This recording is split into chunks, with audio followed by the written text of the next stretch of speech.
Once you learn to quit, it becomes an habit. Because you have quitted once. Before you know it, quitting becomes a part of your life. Hello? Quitting becomes what? A part of life. And then you begin to look for theories to validate your quitting, and theories to support your inconsistency. So people of God, you will never change your life until you change something you do daily. So today we'll move straight into the law of consistency. The law of consistency. Motivation gets you going, but discipline keeps you going. Motivation gets you going, but discipline keeps you going. So it's not just to say I'm being motivated, I'm motivated. You can be motivated, but if you are not consistent to continue to move, you will not be able to arrive at the destination that you need to arrive in.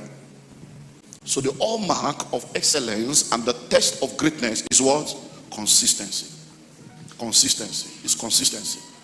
One of the amazing parts of the scriptures is where the Bible in the book of Ezekiel says, if a man all through his life has been doing evil, consistently doing evil, and one day he decides to say, I want to stop evil and do good, and he dies in his good, all the evil he has done is forgotten. But if a man has been consistently doing good, and one day say, I'm tired, this one life is too much, and say, let me just try evil once, and dies in that evil, so all the good he has done will be forgotten. Consistency.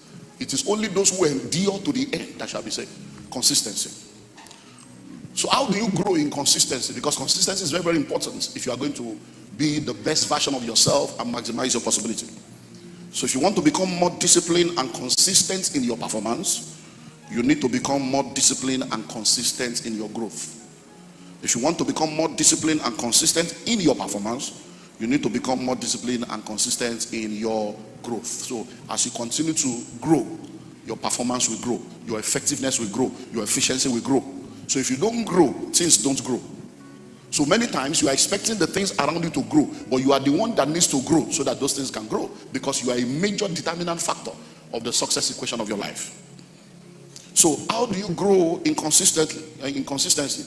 It is by knowing what to do, how to do it, why you should do it, and when you should do it. So you need to know the what, the how, the why, and the when of personal improvement. And we're going to explore them one by one. So you need to get up every morning with the determination that if you want to go to bed at night with satisfaction. So you need to wake up every morning with determination if you want to go to bed with satisfaction. So when you wake up, you determine, this is a day that the Lord has made. Today is a brighter day. I'll be better today than I was yesterday. And you set the day in order. Command the morning and activate the supernatural to answer. Jesus will wake up a little while before the day and settle the day before he goes into the day. You see, once you have done that, by the time you come back in that, you'll be happy with the day, because you woke up with determination and then you sleep with satisfaction. So let's consider the 4 questions that will help you to grow in consistency. Question 1: do you know what you need to improve in your life? Do you know what you need to improve? Do you have a document, a folder, a file, a page where there is a list of personal improvement lists to say, this year I need to improve on this, I need to improve on this, I need to improve on this? It can be as simple as your social media habits. It can be as simple as your telephone manner. Because big doors swing on small hinges. Your ability may be great. When your attitude is bad, your ability is buried. Attitude is very powerful, because your attitude will determine your altitude in life. Your attitude will determine your attainment. There are very, very experienced professionals with nasty attitude. So what do you need to improve? And that's why in the marketplace today, people have come into a place where they have realized that beyond your intelligent quotient, your emotional quotient plays a major role. So emotional intelligence has become a major aspect of organizational and leadership development. Very, very important. So what are the areas that you need to improve? Have people in your life have been complaining about some things? Can you just document them? Has your spouse been complaining about some things? Has your children been complaining about something? Can you just document them and seek grace and knowledge on how to improve in those areas? So that it will be said that, you used to do this in those days, but you have changed now. So that it will be that things have changed. Because listen to me, if you don't change, situation will change. And then things will become bad. Number 2, do you know how you are supposed to improve? So if you have identified the things you need to improve, do you know how to improve in those things? Do you need to seek counsel? Do you need to seek professional help? Do you need to go for a training? Do you need to apply for a certification course to be able to know how to make those changes? Because you may know the things you need to change, but because you don't know how to change it, it will become a struggle. Hello? So, do you know how you are supposed to improve? And that's what counseling is all about. I told them in the 400 level this morning, I said, many people, when they come to you, they want you to give. But while they are coming, they have determined what you must give. Hello? And I said, what you need may not be money, it might be advice. So if I give you advice, I have given. But because it's not advice you need, it's money you are looking for. The advice that will give you the money, you will ignore it because you don't have sorrow, just talk English. I say we need help, you are just talking story. Because you didn't know that I have given. Hello? Do you know how many people are confused? That need somebody to just give them guidance and direction? Do you know how many people that all they need is every ingredient they require is on the table? But because they have not been able to understand how to combine them together, they are confused in the midst of solution. Read your Bible now. The woman cried out to Elisha. What did Elisha do? Did Elisha pray for her? Did Elisha lay hands? Did they conduct deliverance? He said, come, what do you get for us? I don't have anything. One small pot. They said, the oil is enough. Just look for empty vessel, pour the oil inside, create something, sell. He said, and the solution was, the oil was there before they went into debt. But the information was not available. So that's to grow. You might need to go and seek counsel. Some of the things that you are going through is not deliverance. It's professional help you need. It's mental health issue. Hello? It's not a matter of deliverance. You need to go and seek a professional to help you decipher the issues of your life. Number 3, do you know why you want to keep improving? Because why is very powerful. It becomes the motivation for continuation. If you don't have a strong enough why, you can give up on many things. If you don't have a strong enough why, you can be easily discouraged. But when your why is very strong, it becomes difficult for you to derail from the path.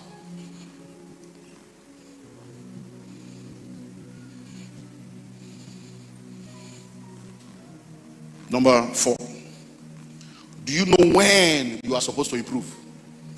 Do you know when you are supposed to improve? Do you know when you are supposed to improve? Timing is very key. Timing is very, very key. Because the Bible says now is the day of salvation. Hello? Now is the day of salvation. So there is a timing. He said, Jerusalem, Jerusalem, thou hast not known the day of thy visitation. Timing. And one of the things I've learned, like I've told you over and over again, in this kingdom, there is no promotion by emotion. If it takes you 5 years to get the message, you will remain on the shelf.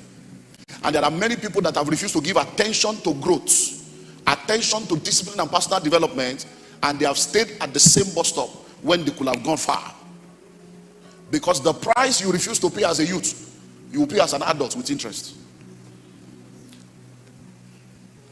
If you don't endure the discipline of learning, you will have to cope with the regrets that comes after it.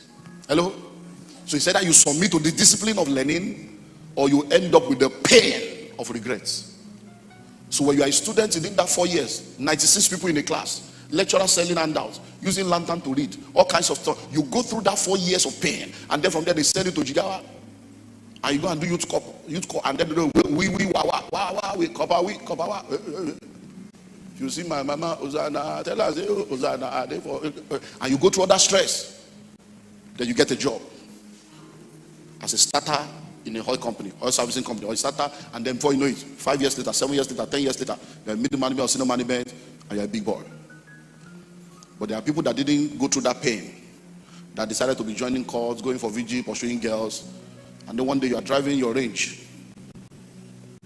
and then people are, you see your classmates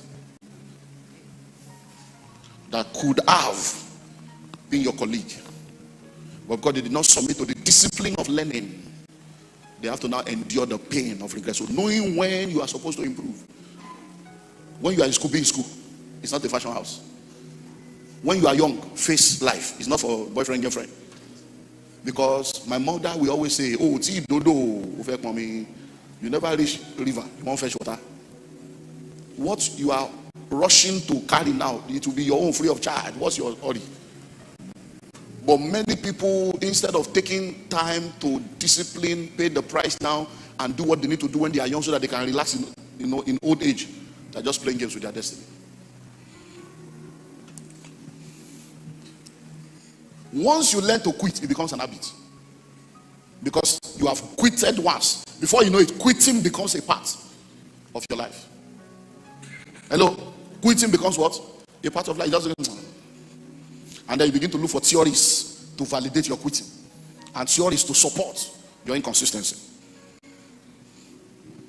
So people of God, you will never change your life until you change something you do daily.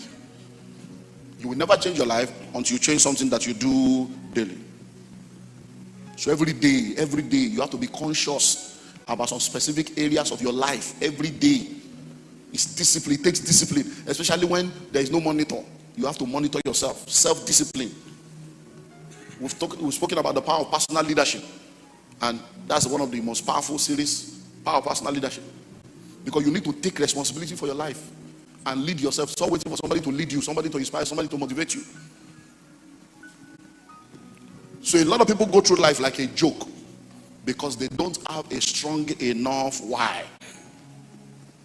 They just go through life, whatever will be, will be. What's gonna be is gonna be. Is the lyrics of a song by Bongo Zikwe. It's not a biblical scripture. So you can go, what's gonna be is gonna be. What goes up must come now. In those days, my father, Saturday morning, when he's at home, the two would just go, what's gonna be is gonna be. There's nothing you can do about it. Hello? Those were my father's songs in those days. What's gonna be is gonna be. Listen to me. What's gonna be is not gonna be. Even stagnancy is retrogression because the earth itself is moving. So even if you are on one spot, you are not on one spot. The earth has moved. As we are here now, the earth is moving. So even when you say I'm stagnant, there's really no stagnancy. It's retrogression because things are moving. And guess what? Your age is moving.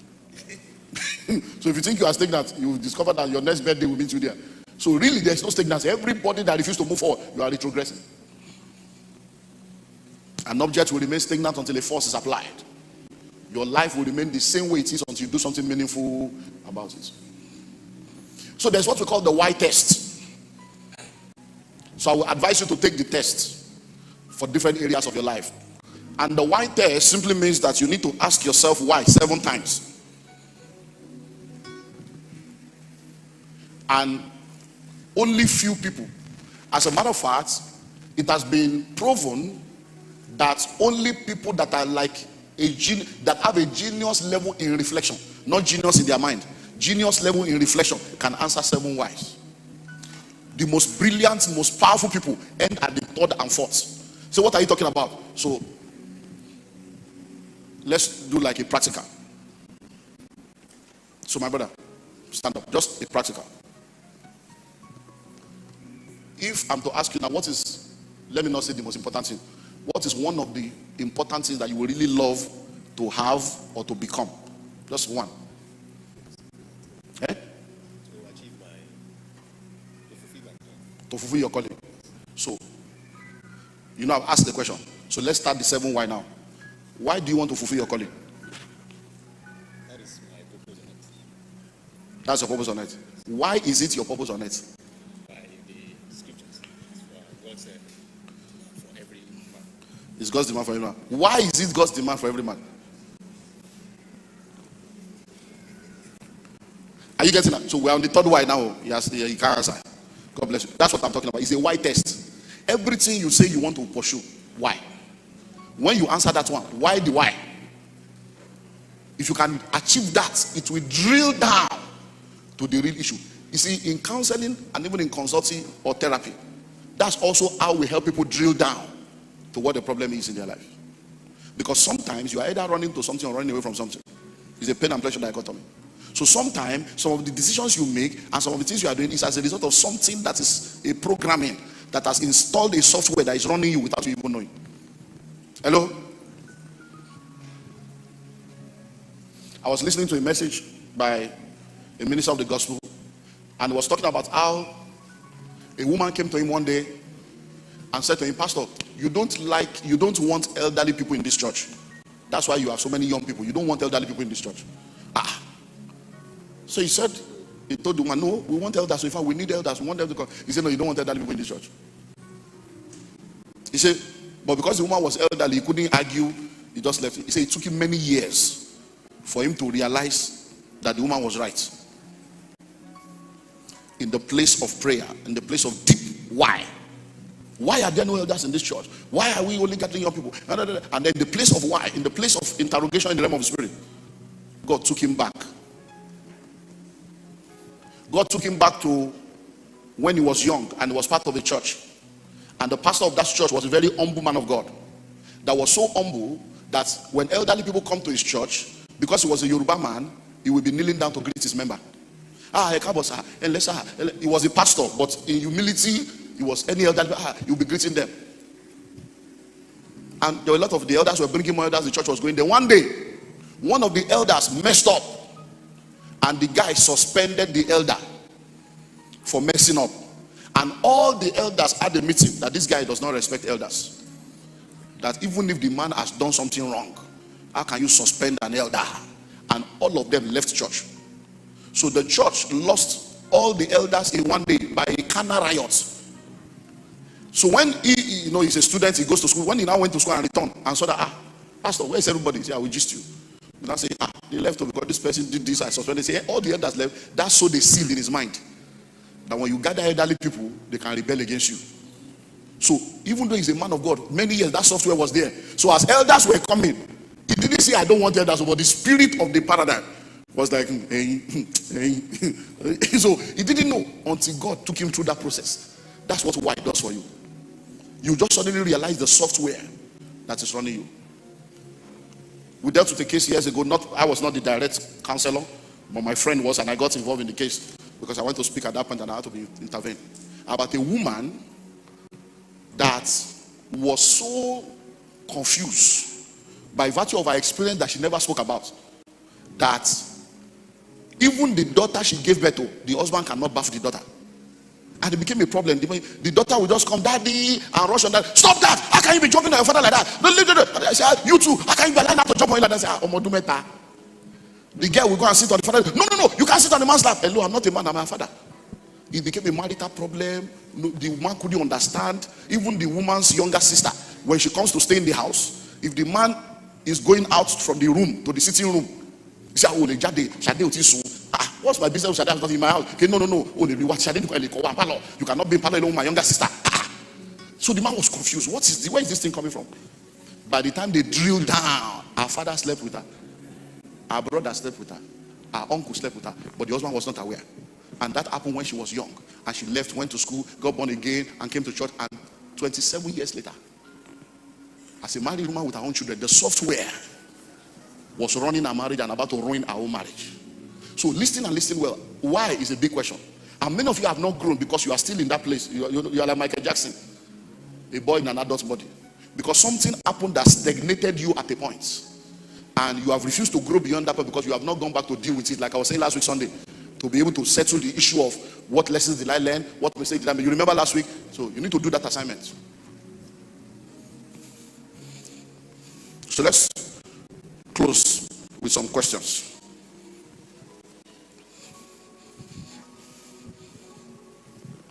I put there the salary versus commission dichotomy. Just because I want to use it as an analogy to help you understand this issue.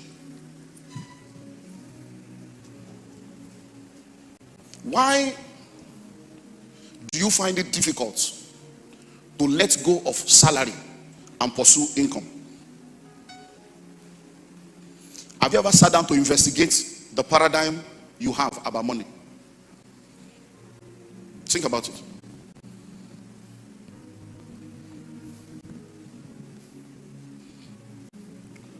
At a point in our business, when we're doing all this pay small, and all this stuff, people were bringing customers and earning commission. Sometimes we're paying some people 800 every month, 600, 450.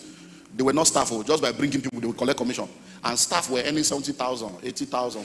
So one day I said, come, hey guys, accountants, you are the one paying these people. How can somebody be coming almost every month collecting 800,000 and you are collecting 120? That don't you think all of you should become commission sales agents? and forget salary. He said, no. Some of us are professionals. We are not marketers. He was telling me, no. I said, everybody should be a marketer. No, we are professionals. We are professionals. Professional earning 120, and somebody's earning commission. He said, have you noticed that people that believe in salary, their mind is so salary conscious that even when you don't pay them the salary, they keep coming. 6 months without salary, 8 months without salary, based on the fact that when they pay everything together like this, ground goes scatter. And some people have done 11 months, 1 year without salary, and they survive. The same set of people, when you now tell them, start your own business, how do you expect you to survive? How do you expect you to survive? But you survive. People have been without job for 1 year, and they were not homeless, they were not naked, they were not hungry. And then they get a job, and you say, bring the salary as first fruit. Hey, how do you expect me to survive? And they expect me to survive. How were you surviving when you didn't have a job? So, mindset. So do you want 50,000 a month, or you want 5% commission of anything you produce? Hello? People will settle for 50,000.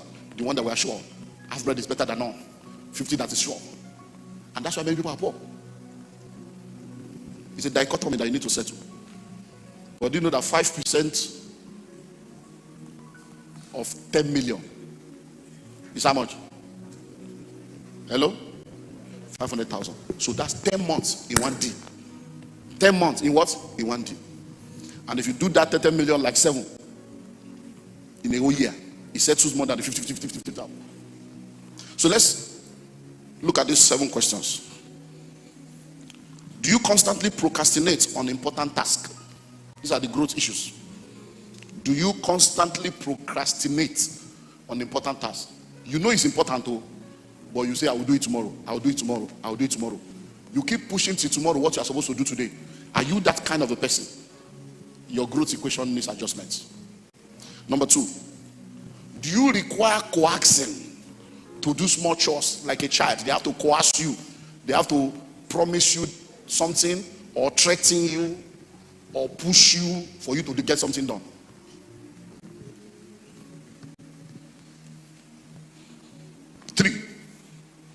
Do you perform duties just to get by? You are like a robot, just to get by. No pleasure, no involvement, no mind. The mind is not in something. You just go. A friend of mine came from the UK to the office years ago, and I wanted to send one of my staff because the guy said, hey, I'm to goofy. So I said, no problem. So I told my staff, come and go and buy amala. And we say, that they have not started. They can't have it now. So okay, what would they have? So he said, it's only the normal rice, beans, plantain, all that we have. So I say, amala starts later. I say, okay. So I now took paper. So I wrote rice. I put the price. I wrote beans. I put the price. I wrote dodo. I put the price. I wrote egg, boiled egg. I put the price, and I wrote everything. So I wrote, and I said, take, and I gave him money. So the guy now left. My friend, I said, why are you doing that? I said, what? He said, how can you be writing? Is he a small boy? How can you be writing something for someone as if it's I say, oh, my guy is right. I said, it's me that work with them. I want you to law school, graduate or no graduate. I said, you'll be shocked. I'm here. These guys have done things that I'm amazed. So I said, this guy is a graduate, but anything that has to do with brain, that needs thinking, there's problem. But we can't turn by. He would rather use night bus than follow us to fly. Oh man, Pastor, don't worry. I will do night bus. I will go to ABC. I will meet you in Port Harcourt. But when it's time to take inventory of the book, he will not be able to say, hey, I think I counted 17. I'll be 17 now. Graduated then. Guess what? The guy returned without buying anything. My friend was still there. I said, what happened? He said, there's no plantain. I said, there's rice, yes. There's beans, yes. There's boiled egg, yes. But there's no plantain. So I came to tell you that should I still buy? There's no plantain. Graduate, though. If you are a businessman or an entrepreneur in Nigeria and you have employed staff, you know what I'm talking about.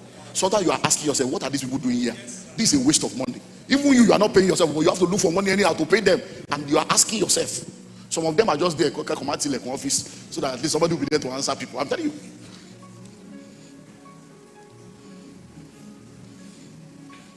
Number 4, do you constantly talk negatively about your work? Because if you are not delighting in what you do, you can't grow in it. The lessons you are supposed to learn, you will not learn.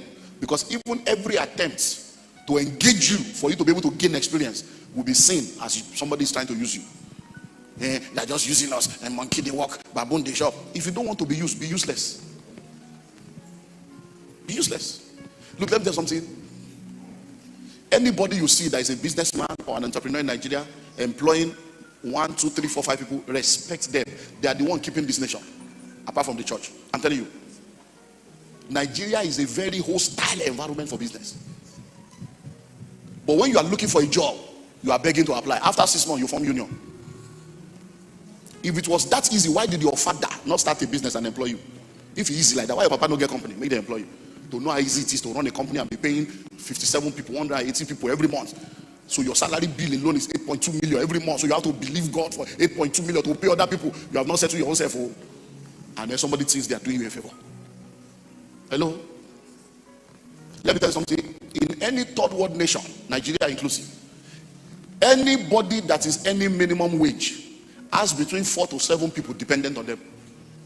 Once you begin to earn like 25k, 30k, in Nigeria, I'm telling you, people will be calling you, emailing you, please, man, what 2k, 8,000. They'll be calling you as if, and your salary is not even enough to take you home. But do you know what happened? Most of those people don't realize that 4 to 7 people are dependent on them, and when they lose their job, many things will go out of order. It is when you now want to sack them. I'm sorry, this is my only hope. I'm the only one.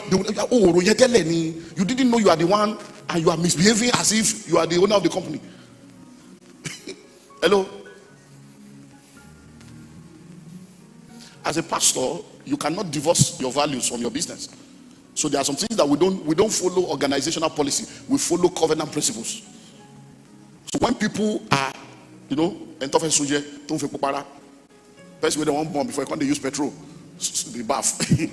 I have to cause us to consider. I want to see you. Are you all right? Are you sure? Is everything fine with you? So because something seems to be wrong, that I've sacked you since you're only here because I'm a pastor. I've sacked you. You are no more. Hello? What's your problem? I hope you know that if you lose this job now, speak to yourself, correct yourself. Hello? Number 5. Do efforts of friends to encourage you irritate you instead? People are trying to encourage you, you are getting angry. You don't ever want to know what it means to be in a position where nobody cares about you enough to talk to you. The funniest one is when people dress useless and people are hailing them, babe, fine girl, babe, you're looking, babe, you're looking good, and they are looking like a disaster. Because they know if they told you are not looking good, so what are you to tell me that? You will not hear. So I feel like, go and shame yourself outside. Do you know how many husbands will not listen to their wife until shame will come from outside? When the wife talks, keep quiet, woman, keep quiet. I'm the head of this house. If you have to say you are the head, you have lost your headship. I'm the head. No, headship is responsibility.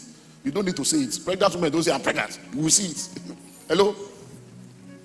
And then when you talk, you know, you talk, you know, you talk, you know, so you keep quiet. You go to prayer room. But he will face it, but you will still suffer part of it. That's the problem. It's like a pastoring job. If you don't listen and you get into trouble, it will still affect us. Yeah. Number 6. Do you start small projects and abandon them? Do you know how many things you have started that you didn't finish? You bought the form for masters. You have not even submitted. You have filled the form, but to submit something just hook. Hello? You wanted to write the book. In fact, you started. You are still in chapter 2 7 years later. You left home that you are going to visit your parents and got to the bus stop and met a friend that told you there's a viewing center where they are playing in March, and you forgot your journey and went to the viewing center. No, it's just simple thing. You can't stay with something to conclusion.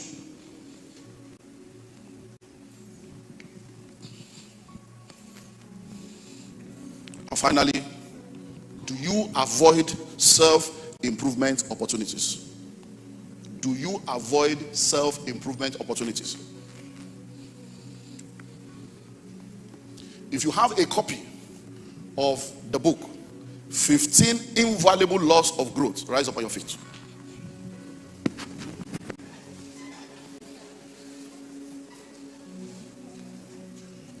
Please, how much is the book? 1,015. Now, everybody sitting down now. Is there any one of you sitting down that can convince me that you don't have 1,500 to buy that book? But why have you not bought it? I'm coming to those of you that are standing, you are not free yet. But see, your pastor, your father, comes into a new year, tells you he's going to spend 20 weeks sharing something. He advises you, he motivates you. Get the book, read it. You have sat down, you have seen things coming out, and you're like, is it the same book? And you are still not moved to go and buy. It's not the devil that is your problem, oh. You are your problem. Because you are not committed to your growth. You can't continue. Whatever you don't practice, you don't believe. It's not I believe God knows my heart, so you know my heart, know my heart. No. How much is 1,500 to go and buy the book? Hello? So, before the end of this month, run to the bookshop. Get a copy of that book. 15 invaluable. You know, I'm not the author. I'm not making commission, so it's about your destiny. That book is good. Hello? In 2013, I was in South Africa. I was Pastor. I was there. I preached along with John Maxwell. Went around different countries when that book was launched. I was there. I preached. School of Money was launched the same day with that book in South Africa, 2013. And this 2022. So it's not. I've read it over and over again. But I know that the growth that God wants for us this year in every area, there are some things that needs to come. And that's why do you know what it means to prepare 20 weeks? If you know, you see what it's not inside the book. There are many things that you'll be looking for in the book. It's not there. It took me a lot to get this ready. Buy a book you can buy. I don't understand what else to do to help you. There are those of you that are standing. If you have started reading the book, I didn't say you are finished. Maybe you have started, you're like 50% gone, 30% you have started. Sit down. If you have not started at all, remain standing. You know you can't lie in God's house. So now, so you see now, we have people that are bots. You see, this is another group, they have the book, but they have not even started. Those of you standing now, you are not different from the people that don't have the book. You have it, but it's on the shelf. And sometimes the miracle you are looking for is on the shelf. Hello. So sit down. Everybody now bow down your heads. Lord, help me to do what I need to do when I need to do it. Pray in Jesus' name.